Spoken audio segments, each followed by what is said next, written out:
कल मैंने आपको थोड़ा सा ओवरव्यू दिया था सेल डिवीजन के बारे में, सेल साइकिल सेल डिवीजन के बारे में। मेन क्लास आज से है और आज का क्लास बहुत इंपॉर्टेंट है, बहुत इंपॉर्टेंट है, बहुत इंपॉर्टेंट है। चाहे आप किसी भी प्रतियोगिता परीक्षा की तैयारी कर रहे हैं, यहाँ से प्रश्न बनते हैं। इस चीज को जरा ध्यान से समझिएगा।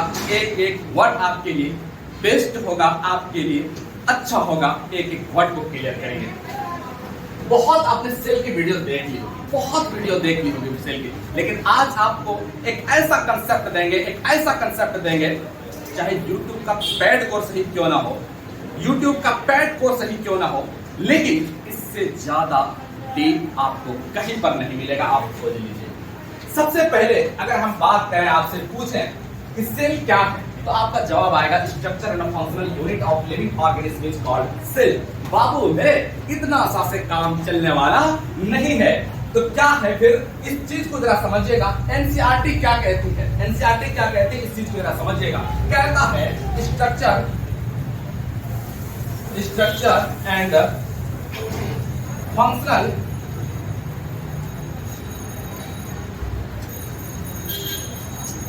यूनिट of living organism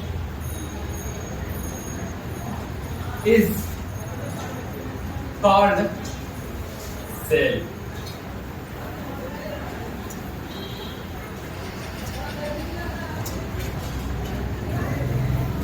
अब जरा समझिएगा। कहता है structure and functional unit of living organism is called cell. Class 3 के बच्चे ये बात पढ़ते हैं, क्लास 3 के बच्चे ये बात पढ़ते हैं structure and functional unit of living organism is called cell. लेकिन यहां से इतना सा ये डिफिनेशन याद करने से काम नहीं चलने वाला। ये डिफिनेशन याद करने से काम नहीं चलेगा। एनसीईआरटी कहती है क्या है स्ट्रक्चर, स्ट्रक्चर क्या है इसको जरा समझिए। फंक्शनल क्या है इसको जरा समझिए। यूनिट क्यों कहा, यूनिट को जरा समझिए। लिविंग ऑर्गेनिज्म को जरा समझिए। लिविंग ऑर्गेनिज्म कहता है सेल वो है, सेल एक यूनिट है, यानी कि एक ऑर्गेनिज्म को टुकड़ा करिए, टुकड़ा करते करते करते करते करते करते करते टुकड़ा करते करते जो सबसे आखिरी टुकड़ा बचेगा ना, जो सबसे आखिरी टुकड़ा बचेगा वही कहलाती है यूनिट, वही कहलाती है यूनिट। अब जरा इसको जरा ध्यान से समझिएगा, जो बात आपको समझाना चाहते हैं। जैसे फॉर एग्जांपल ये एक कंपार्टमेंट है। सेल क्या है, एक कंपार्टमेंट। इसको जरा समझिएगा, स्ट्रक्चर और फंक्शन को समझिएगा। अभी इसको साइड कर देते हैं, इस पे भी ध्यान नहीं देना, ठीक है। सेल क्या है इसको जरा समझिएगा। जैसे ये एक कंपार्टमेंट है, ये एक चेंबर है। क्या चीज, ये एक चेंबर है।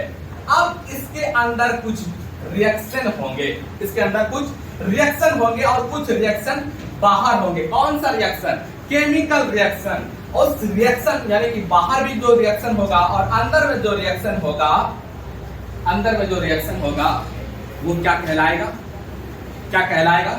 जैसे ये कंपार्टमेंट है, जैसे देखो एक एग्जांपल है, जैसे ये मेम्ब्रेन, और ये बनी किसकी होती है, लिपिड की बनी होती है।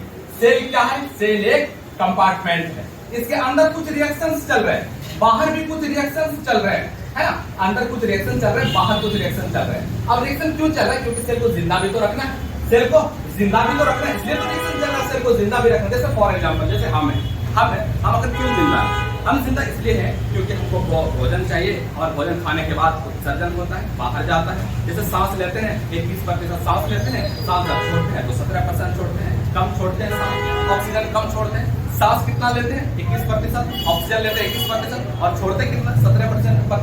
उसमें भी इसको जिंदा करने के लिए चाहिए, जिसको जिंदा रखने के लिए, सेल को जिंदा रखने के लिए ये चाहिए। तो सेल क्या है, सेल एक कंपार्टमेंट है। सेल क्या है, सेल एक कंपार्टमेंट है। जब सेल कंपार्टमेंट है तो अंदर केमिकल रिएक्शन होगा। केमिकल रिएक्शन मुझे क्यों होगा, इसको जरा समझिएगा। देखिए सेल एक कंपार्टमेंट है और एक झिल्ली से घिरा होता है। इसी को क्या कह दिया, सेल मेम्ब्रेन कह दिया। इसको क्या कह दिया, सेल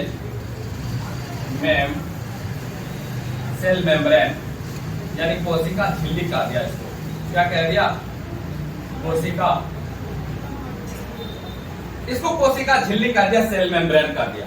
अब देखिए ये इसका बनी किस चीज की होती है, लिपिड की। अब ये होती कैसे है इसको जरा समझिएगा। जैसे ठीक है, ठीक है, ठीक है,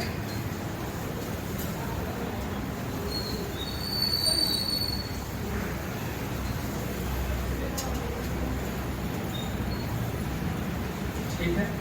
देखिए जैसे एक बाल्टी पानी रखें, उस पानी में तेल की कुछ बूंदे डालें, तेल की कुछ बूंदे डाल देते हैं।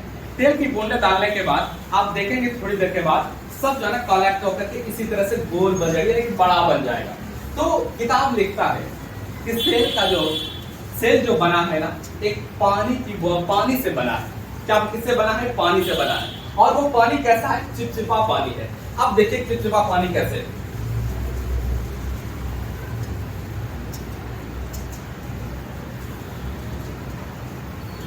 अब इसी तरह से घूमते घूमते इसी को क्या कहते हैं, इसी तरह से घूम रहा है, ठीक है, ऐसे इसको बड़ा बनाते हैं, ठीक है, ऐसे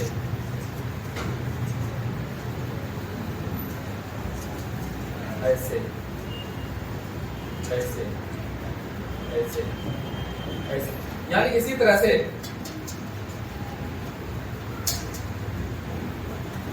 ऐसे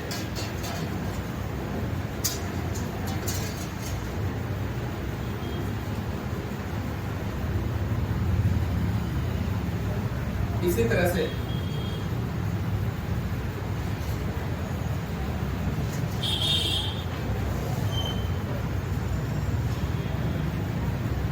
इसी तरह से, यानी कि बीच में खाली हो गया जगह, और ये जो है ना, ये जो है क्या कहते हैं, चारों तरफ घूमा हुआ है। यानी कि ये जो मेम्ब्रेन समझ रहे हैं ना, ये मेम्ब्रेन को अगर आप देखेंगे तो इसी तरह से स्ट्रक्चर रहेगा लिखा हुआ, और इसमें एक लाइनर आती है, एक लाइनर आती है।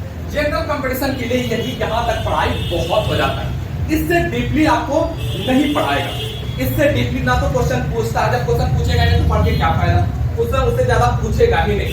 यही तक सीमित, सिर्फ इतना समझिए, ये मेडिकल के स्टूडेंट इतना तक पढ़ते हैं। लेकिन कल के डेट में अगर आपका कंपटीशन टफ हो जाए, अगर सवाल टफ आ जाए, तो इससे ज्यादा टफ सवाल नहीं आएगा, इससे ज्यादा टफ सवाल नहीं आएगा। तो ये जो है ना, क्या है बाबू, ये एक सेल मेम्ब्रेन है, और इसके अंदर रिएक्शन चल रहे हैं ताकि यहां से आ जा सके, रिएक्शन चल रहे हैं। अब जैसे देखो, अगर ये पूरी तरह से सील अगर कर देगा, कोई जाए, कुछ केमिकल रिएक्शन अंदर हो रहे हैं, कुछ केमिकल रिएक्शन बाहर हो रहे हैं, कुछ केमिकल रिएक्शन अंदर हो रहे हैं, कुछ केमिकल रिएक्शन बाहर हो रहे हैं, और बाहर भी केमिकल रिएक्शन हो रहा है और अंदर केमिकल रिएक्शन हो रहा है। जब जाएगा ही नहीं, आएगा ही नहीं, तो सेल जिंदा कैसे रहेगा? सेल जिंदा रहने का कोई सवाल ही पैदा नहीं होता। अब ये देखिए, इसको कहा हमने, क्या कहा इसको हमने, सेल मेम्ब्रेन कह दिया। क्या कह दिया? सेल मेम्ब्रेन कह दिया। यही है सेल मेम्ब्रेन। तो इस तरह से देखेंगे आप तो इसी तरह से रहता है, ऐसे ऐसे रहता है और ऐसे रहता है, ऐसे रहता है और ऐसे रहता है। समझ गए बात को? यहाँ तक कोई दिक्कत? अब सेल मेम्ब्रेन, ठीक है, समझ गए यहाँ तक? कोई दिक्कत नहीं। इसको मिटाते हैं, फिर आगे हम बात करते हैं।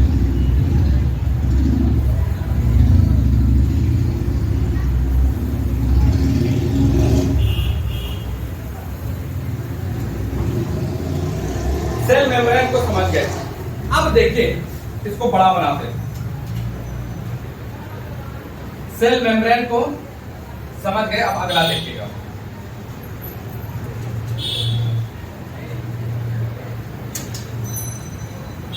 इसके मध्य एक रचना होती है, इसके मध्य एक रचना होती है। सेल मेम्ब्रेन के मध्य एक रचना होती है, जिसको हमने क्या कहा? न्यूक्लियस कह दिया। क्या कहा? न्यूक्लियस कह दिया। अब जरा सोचिए एक बात, जैसे यहां पे देखेंगे सेल के अंदर इस तरह से चिपचिपा तरल पदार्थ है ना, इस चिपचिपा तरल पदार्थ को क्या कहते हैं? इस चिपचिपा तरल पदार्थ को हमने क्या कहा? साइटोप्लाज्म। क्या कहा? साइटोप्लाज्म। इसको हमने क्या कहा? साइटोप्लाज्म। हिंदी में इसको कहते हैं कोशिका द्रव्य, हिंदी में इसको कहते हैं कोशिका द्रव्य। साइटोप्लाज्म कोशिका द्रव्य कहते हैं, है ना।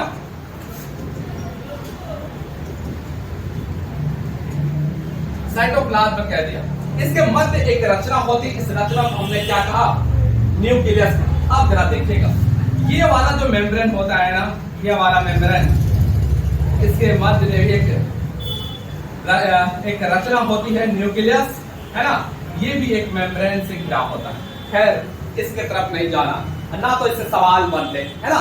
ये एम्स का जो तैयारी करते हैं, जो नीट का तैयारी करते हैं उसके लिए, लेकिन इतना डीप में नहीं जाना, ठीक है। तो एक मध्य एक रचना होती है, इस रचना को हमने क्या कह दिया, इस रचना को हमने कह दिया न्यूक्लियस, यानी कि केंद्रक कह दिया इसको, केंद्रक। केंद्रक के बारे में आता है, ये सेल का ब्रेन होता है। क्या होता है? सेल का ब्रेन होता है। कौन? न्यूक्लियस। किसका ब्रेन? सेल का ब्रेन होता है। सेल है क्या? सेल एक कंपार्टमेंट है। सेल क्या है? सेल एक चैम्बर है। सेल क्या है? सेल एक आखिरी यूनिट है। किसका यूनिट? एक ऑर्गेनिज्म का आखिरी यूनिट। यहाँ पे कहा दिया है structure and functional unit of living organism is called cell. जीवों की संरचनात्मक या रचनात्मक इकाई कोशिका कहलाती है। इकाई क्यों है, इस चीज को जरा समझिएगा। यहाँ पे एक और ऑर्गन होते हैं, इस ऑर्गन को नाम है, इस ऑर्गन को कहते हैं हमने माइटोकॉन्ड्रिया। माइटोकॉन्ड्रिया, इस ऑर्गन को क्या कह दिया बाबू? माइटोकॉन्ड्रिया कह दिया इस ऑर्गन को, है ना। इस ऑर्गन को क्या कह दिया? माइटोकॉन्ड्रिया कह दिया। अब जो है माइटोकॉन्ड्रिया के खेल को जरा समझिएगा। माइटोकॉन्ड्रिया इसमें क्यों होता है, इसको जरा समझिएगा। देखिए, माइटोकॉन्ड्रिया को जब आप डिटेल्स देखेंगे, डिटेल्स माइटोकॉन्ड्रिया के बारे में आप अगर पढ़ेंगे, यहाँ पर एक उभार होता है, इस तरह से ऊंचा उभार होता है, ठीक है। इस तरह से, इस तरह से, इस तरह से, ठीक है। ऐसे उभार होता है, ठीक है। इस तरह से उभार होता है, ऐसे उभार होता है। इस उभार को हम लोग क्या बोल दिए? इस उभार को हम लोग क्रिस्टी बोल दिए, है ना। क्या? क्रिस्टी। क्रिस्टी इस उभार को क्या बोल दिए? क्रिस्टी। क्यों क्रिस्टी बोले? क्योंकि इसके अंदर एक क्रेब्स साइकिल चलता है। कहां पे? माइटोकॉन्ड्रिया। माइटोकॉन्ड्रिया में कौन सा साइकिल चलता है? क्रेब्स साइकिल चलता है। एक क्रेब्स साइकिल माइटोकॉन्ड्रिया में चलता है और एक साइकिल यहां भी चलता है, साइटोप्लाज्म। अभी इस पर हम बात नहीं करेंगे वरना आप कंफ्यूज हो जाएंगे। इतना डीप अगर चले गए ना, कंफ्यूज हो जाएंगे आप, ठीक है। इतना डीप में नहीं जाएंगे, सिर्फ अभी इतना याद करिए, इतना याद रखिए। माइटोकॉन्ड्रिया को शक्ति गृह कहते हैं, power house of the cell कहते हैं। ऊर्जा बनाने का काम करता है। और ऊर्जा कैसे बनता है? ये जो है ना, इसके अंदर एक क्रेब्स साइकिल चलता है और इसके आंतरिक दीवार को, या फिर ये जो उभार है ना, इस उभार को क्या कह दिए? इस उभार को कह दिए क्रिस्टी। समझ गए? अब जो है इसके लिए जरूरी है 38 एटीपी। एटीपी का फुल फॉर्म होता है एडिनोसिन ट्राइफॉस्फेट। 38 एटीपी मिलेगा तभी ये ऊर्जा बनेगा। इसको हमने क्या कह दिया? माइटोकॉन्ड्रिया। चलिए यहां तक तो बात समझ गए। अब जरा ध्यान से समझिएगा। क्या क्या समझे? पहले तो समझे सेल। सेल के अंदर एक मध्य रचना होती है, इस रचना को न्यूक्लियस कहा। और इस रचना को क्या कहा? न्यूक्लियस कहा। और उसके बगल में एक ऑर्गन होते हैं, इस ऑर्गन को हम लोगों ने क्या कह दिया? माइटोकॉन्ड्रिया। माइटोकॉन्ड्रिया को क्या कहते हैं? माइटोकॉन्ड्रिया के अंदर क्या होता है? माइटोकॉन्ड्रिया के अंदर क्रेब्स साइकिल चलता है और ये ऊर्जा बनाने का काम करता है। Power house of the cell है, इसको क्या कह दिया? Power house of the cell किसको कह दिया? माइटोकॉन्ड्रिया को। अब जरा देखिएगा, इसके इस तरह से एक रचना होती है, यहाँ पर सेल के जस्ट नीचे ऐसे। इस रचना को हम लोगों ने कह दिया एंडोप्लाज्मिक रेटिकुलम, है ना। अभी एंडोप्लाज्मिक रेटिकुलम का क्या काम है, इसको जरा समझिएगा। एंडोप्लाज्मिक रेटिकुलम का काम क्या है?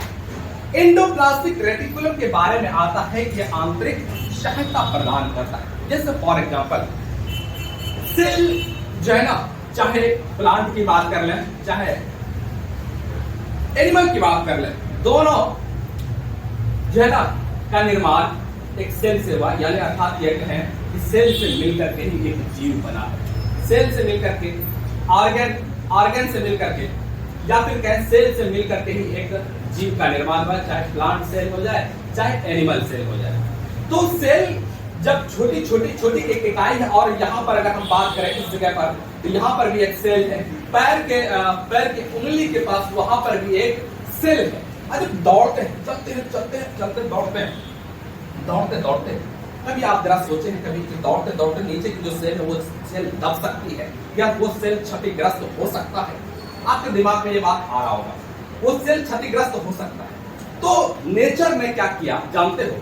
कि नीचे की सेल को जो है ना डैमेज ना हो, नीचे की सेल खत्म ना हो, या फिर ऊपर की सेल जैसे गिर जाते हैं तो क्या होता है ना, वो सेल दब जाता है। तो दबता नहीं है क्योंकि जो है ना, देखिए अब मेरा शरीर देखिए, मान लिया जाए हमें मेरा अगर 60 किलो 70 किलो 80 किलो के अगर हम है तो नीचे तो सेल तो दब जाना चाहिए ना, दबना चाहिए कि नहीं, दब जाना चाहिए, लेकिन नीचे सेल दबता नहीं है। तो आंतरिक सहायता कौन प्रदान करता है? Endoplasmic reticulum. और इसी का कमाल है, इसी का कमाल है जो कि सेल को दबने नहीं देता है, आंतरिक सहायता प्रदान करता है। कौन? Endoplasmic reticulum. कौन? Endoplasmic reticulum. रेटिकुलम आंतरिक सहायता प्रदान करता है, आंतरिक सहायता प्रदान,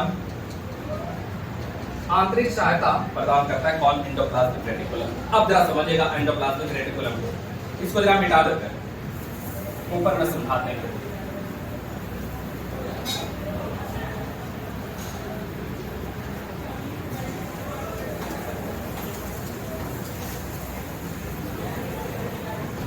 अब जरा देखिएगा एंडोप्लाज्मिक रेटिकुलम बाबू कितना तरह का? तो कौन कौन? एक स्मॉल एंडोप्लाज्मिक रेटिकुलम और एक रफ एंडोप्लाज्मिक रेटिकुलम। असल में इसके ऊपर इस तरह से जो दिया रहेगा ना, बताया जाता है ऐसे ऐसे कर होगा, इस तरह से कर होगा। खुरदुरे वाले भाग को हम लोगों ने क्या कहा दिया? RER, rough endoplasmic reticulum. Rough endoplasmic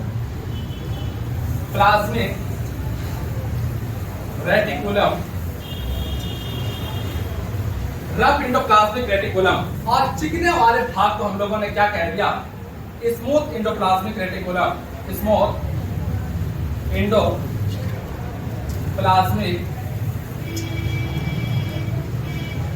smooth endoplasmic reticulum. इसका काम क्या है? इसका काम है सेल को आंतरिक सहायता प्रदान करना। इसका काम है एंडोप्लाज्मिक रेटिकुलम। चलिए ठीक, यहां तक तो समझ गए, ठीक है। अब अगला ऑर्गन देखिएगा। अगला ऑर्गन यहाँ छोटा सा इस तरह से रहता है, ऐसा ऑर्गन इस तरह से छोटा सा रहेगा। इसको हम लोगों ने क्या कह दिया? राइबोसोम। राइबोसोम है ना, प्रोटीन बनाने का काम करता है। कौन? राइबोसोम। प्रोटीन बनाने का काम कौन करता है? राइबोसोम। राइबोसोम का क्या काम है? प्रोटीन बनाने का काम करता है, ठीक है। अब देखिएगा, यहां तक सेल समझ गए। सेल के अंदर एक मध्य एक रचना, सेल के बीच में एक रचना होती है, इस रचना को न्यूक्लियस कहा। एक ऑर्गन होते हैं जिसको हमने माइटोकॉन्ड्रिया कहा, और एक ऑर्गन है जिसको हमने एंडोप्लाज्मिक रेटिकुलम कहा, और एक ऑर्गन है जिसको हमने राइबोसोम कहा। अब अगला देखिएगा, यहाँ पर एक और ऑर्गन है, उस ऑर्गन का नाम है गोल्जी बॉडी। गोल्जी बॉडी, ठीक है। अब ये गोल्जी बॉडी ये जो है ना परिवहन करने का काम करता है। कौन? गोल्जी बॉडी जो है ना क्या करता है? परिवहन करने का काम करता है। जैसे फॉर एग्जांपल, जैसे हम चल रहे हैं, सुबह से चले 2 घंटा चले, चलते जा रहे चलते चलते जो है ना क्या होता है? थक जाते हैं, या फिर दौड़ रहे हैं, अगर आधा घंटा भी दौड़ लेना तो थक जाते हैं। अब ना हो सकेगा, अब जरा बैठते हैं, और जब बैठते हैं ना तो फिर कुछ देर के बाद एक एनर्जी आ जाती है। वो एनर्जी आती कहां से? वो एनर्जी इसी का कमाल है, गोल्जी बॉडी का कमाल। अब कैसे कमाल है गोल्जी बॉडी का? वो ऐसे कमाल है, इसको जरा समझिएगा।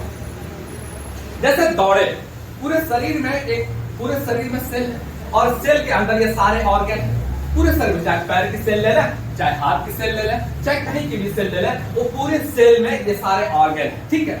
अब जो है ना, ये जो है ना ऊर्जा बनाते यहाँ की जैसे दौड़ते ऊर्जा हमारी खत्म हो गई और हम जो है ना बैठ गए नीचे। उसके बाद फिर जो है ना जब बैठ गए, उसके बाद फिर जब चलने ही नहीं लगा, चलने की जब ताकत नहीं रही, तो ऐसी परिस्थिति में बैठ जाते। 10 मिनट रेस्ट लेते, 10 मिनट रेस्ट लेने के बाद 10 मिनट जब रेस्ट लिए, हाँ अब तो ठीक लग रहा है, अब चल।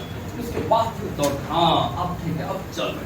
तो ये जो है ना गोल्जी बॉडी क्या करता है? जैसे यहाँ की सेल के अंदर जो गोल्जी बॉडी है ना, इसको खींच करके जो है ऊर्जा को खींच करके पूरे शरीर के जितने भी ये पूरे हाथ का जितना भी शरीर का जितने भी सेल के जो ऊर्जा है ना सबको खींच खास करके पैर में ला देता है, पैर में ला देता है और उसके अंदर एक ऊर्जा आ जाती है और ऊर्जा जब आ जाती है फिर चलने लायक हो जाती है। तो वो क्या करता है, परिवहन करने के, जैसे पैर की सेल की ऊर्जा अगर खत्म होगी तो हाथ की सेल को जो है खींच खांच करके ऊर्जा को ले जा करके कहाँ पे लेके चला जाता है, पैर में, और पैर में ऊर्जा दे देता है। जब पैर में ऊर्जा आता है, हाँ अब तो ठीक है, अब तो चलते हैं, उसके बाद फिर मस्ती से वो चलने लगता है। समझ गए बात? ये क्या, इसका काम क्या है, परिवहन करने का काम है। क्या काम है इसका, परिवहन करने का काम करता है कौन, कौन सी बॉडी परिवहन करने का काम करता है। अब जरा समझिएगा एक और ऑर्गन है ना, उस ऑर्गन का नाम है लाइसोसोम।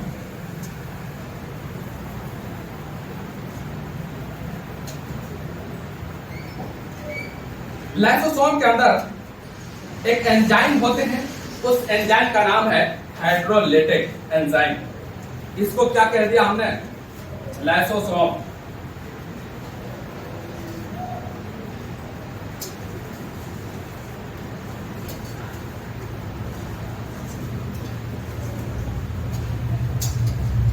लाइसोसोम के अंदर हाइड्रोलाइटिक एंजाइम होते हैं।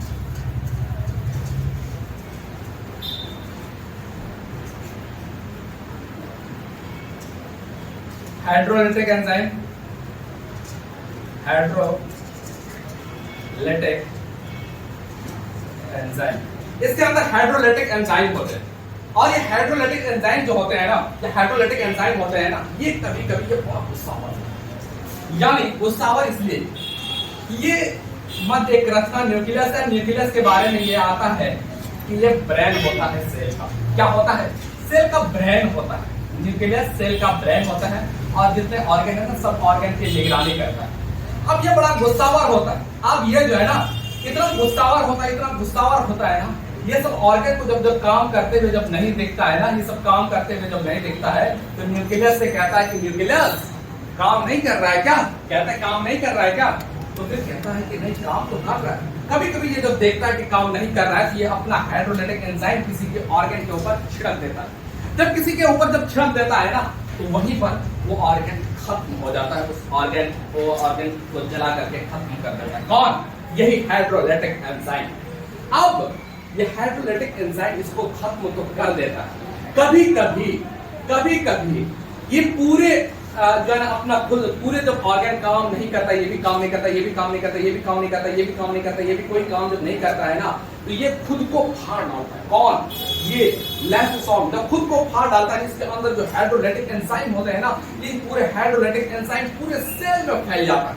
जब पूरे सेल में जब फैल जाता है ना, जब पूरे सेल में जब फैल जाता है तो पूरा सेल खत्म हो जाता है। इसीलिए इसको आत्महत्या की थैली या सुसाइड बैग कहते हैं। इसीलिए इसको आत्महत्या की थैली या सुसाइड बैग कहते हैं। जहां तक समझ गए, कोई दिक्कत नहीं। चलिए ठीक है, आप जरा ध्यान से समझिएगा, इसको मिटा देते हैं। ठीक है, कुछ पॉइंट्स नोट कर लीजिए, है ना, कुछ पॉइंट्स नोट कर लीजिए।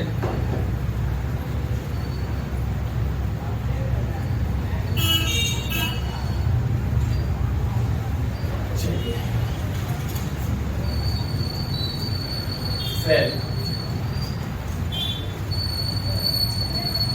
कोशिका, ठीक है,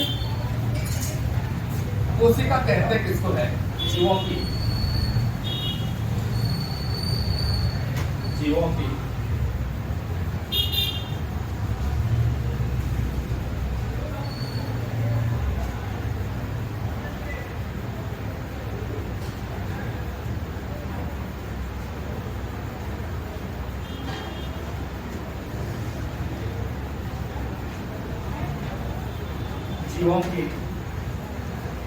संरचनात्मक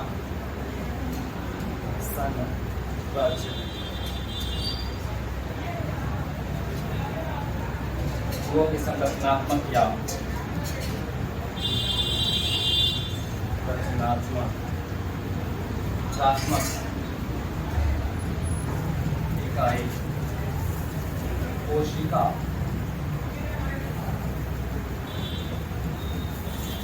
कहलाती है। जीवों की संरचनात्मक या रचनात्मक इकाई क्या कहलाती है? कोशिका कहलाती है। ठीक है,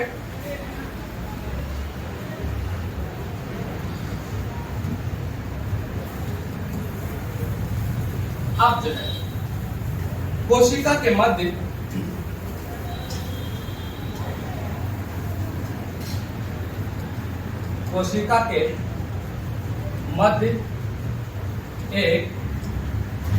रचना होती है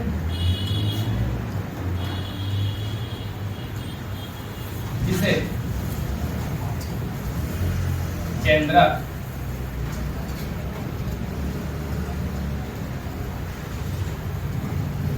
कहा जाता है।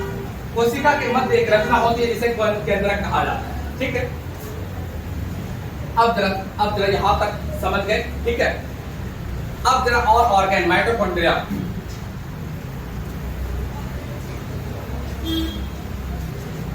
कोशिका के या कोशिका में माइटोकॉन्ड्रिया का काम या माइटोकॉन्ड्रिया को समझा देते हैं, उसके बाद देखिए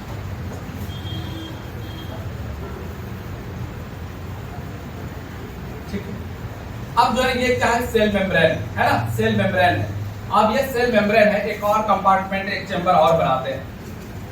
ठीक है, अब ये जो है ना प्लांट सेल है, प्लांट सेल है, और ये एनिमल सेल है, ये एनिमल सेल। ठीक है, इसके अंदर जो है ना, इसके सेल मेम्ब्रेन के इस तरह से ऐसे ऐसे ऐसे ऐसे इस तरह से या करें ऐसे, इसको हम लोगों ने सेल वाल कह दिया, सेल वाल। और सेल वाल सिर्फ और सिर्फ प्लांट सेल में होता है ना, सेल मेम्ब्रेन, सेल मेम्ब्रेन है ना। अब सेल मेम्ब्रेन इसमें भी होता है, जंतु में भी होता है, यानी एनिमल सेल में भी होता है और प्लांट सेल में भी होता है, सेल मेम्ब्रेन। अब जरा देखिएगा, यहां पे इस तरह से होगा, यानी कि स्मॉलेस्ट और लार्जेस्ट एयरलाइन, इसको हमने सीलिया और फ्लैजिला कह दिया है ना। इसको क्या कह दिया?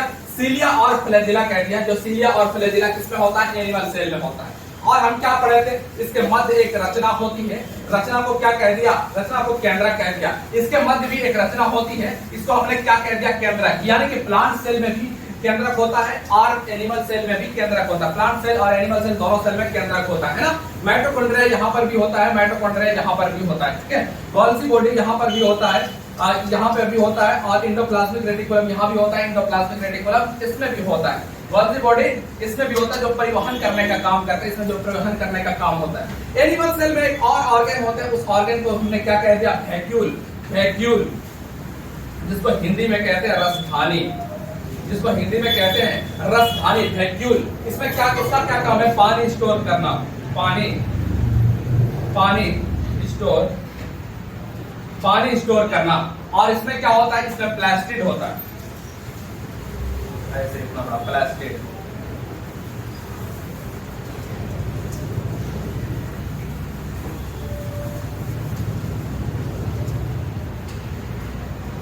ठीक है,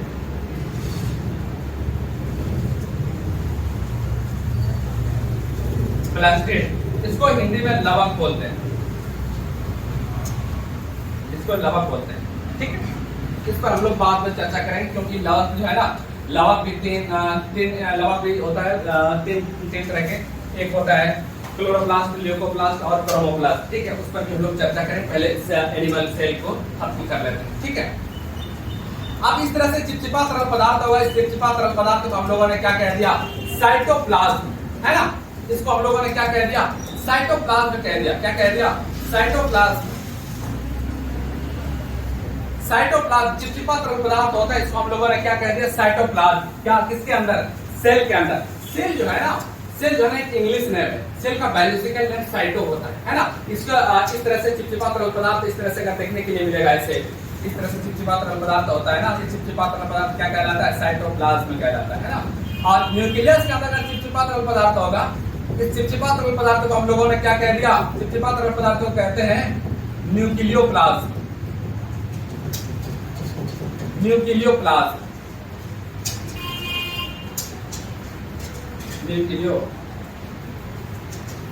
न्यूक्लियोप्लाज्म है ना। न्यूक्लियस के अंदर अगर होगा तो न्यूक्लियोप्लाज्म, और सेल के अंदर अगर होगा तो साइटोप्लाज्म। सेल के अंदर चिपचिपा तरल पदार्थ होगा तो साइटोप्लाज्म, और न्यूक्लियस के अंदर अगर चिपचिपा तरल पदार्थ होगा तो फिर न्यूक्लियोप्लाज्म, है ना। समझ गए बात।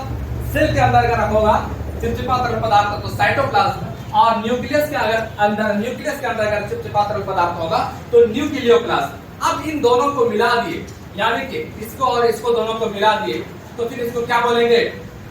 Protoplasm, protoplasm. ठीक है, कोई दिक्कत? अब जो है ना ये स्मॉलेस्ट और लार्जेस्ट, ठीक है, यानी कि इस तरह से अगर होगा, है ना, बहुत पतला ऐसा, ठीक है, इसको हम लोगों ने सीलिया और फ्लैजिला कह दिया। सीलिया और फ्लैजिला क्या करता है? गति प्रदान करता है, ठीक है, मूवमेंट करने का काम करता है। किसका काम? मूवमेंट का।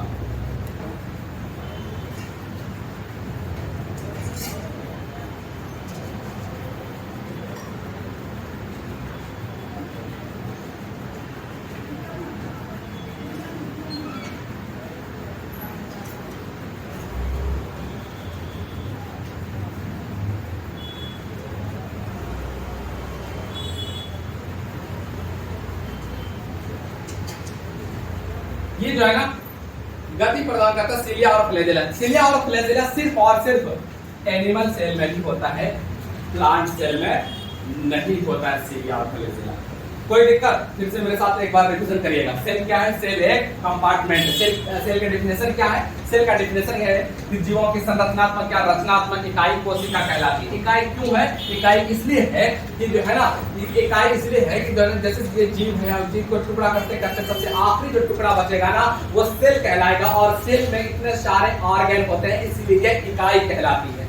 इतने सारे ऑर्गन होते हैं और ये सारे ऑर्गन, इतने सारे ऑर्गन है, और इसी को हम लोगों ने क्या कह दिया? इसको हम लोगों ने यूनिट कह दिया। यूनिट इसलिए है कि इसके अंदर भी ऑर्गन है। क्लियर? कोई दिक्कत नहीं। चलिए, अब जो है सेल के बाद एक रचना होती है, उस रचना को हम लोगों ने क्या कह दिया? न्यूक्लियस कह दिया। एक ऑर्गन है जिसको हम लोगों ने क्या कह दिया? माइटोकॉन्ड्रिया। माइटोकॉन्ड्रिया का काम क्या है? ऊर्जा बनाना, power house of the cell. Mitochondria में क्या होता है? क्रेब्स साइकिल चलता है, और इसके आंतरिक इसके इस तरह से दीवार को है, और या फिर ये उभार है, इस उभार को क्या कह दिया? तो इस उभार को कह दिया क्रिस्टी, क्योंकि इसके अंदर जो है ना क्रेब्स साइकिल चलता है। किसके अंदर? माइटोकॉन्ड्रिया के अंदर। और एक गोल्गी बॉडी का काम क्या है? परिवहन करने का काम है। उसके बाद वैक्यूल होते हैं, वैक्यूल का काम है पानी स्टोर करना। और फिर इंडोप्लाज्मिक रेटिकुलम, दो तरह का, स्मूथ इंडोप्लाज्मिक रेटिकुलम और रफ इंडोप्लाज्मिक रेटिकुलम। इसका काम क्या है? इसका काम है आंतरिक सहायता प्रदान करना। इसका काम है आंतरिक सहायता प्रदान करना। एक और ऑर्गन है, उस ऑर्गन के बारे में पहले भी हम लोगों ने पढ़ लिया है, राइबोसोम। राइबोसोम का काम, राइबोसोम को प्रोटीन की फैक्ट्री कहा जाता है, या प्रोटीन बनाने का काम करता है कौन?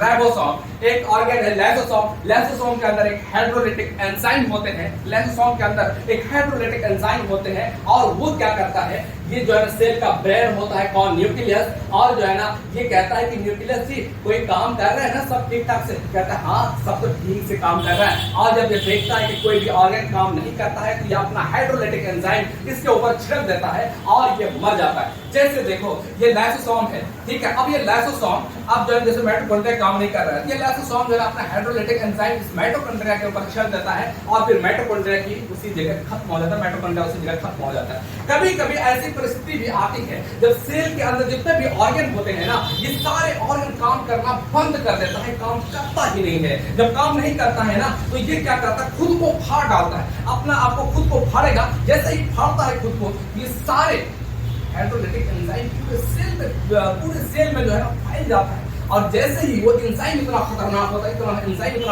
होता है, पूरे सेल उसी जगह खत्म हो जाता है। और इसी वजह से जब पूरे सेल खत्म हो जाता है ना तो इसके साथ साथ ये भी खत्म हो जाता है। इसीलिए इसे आत्महत्या की थैली कहते हैं, इसीलिए इसको सुसाइड बैग कहते हैं। क्लियर?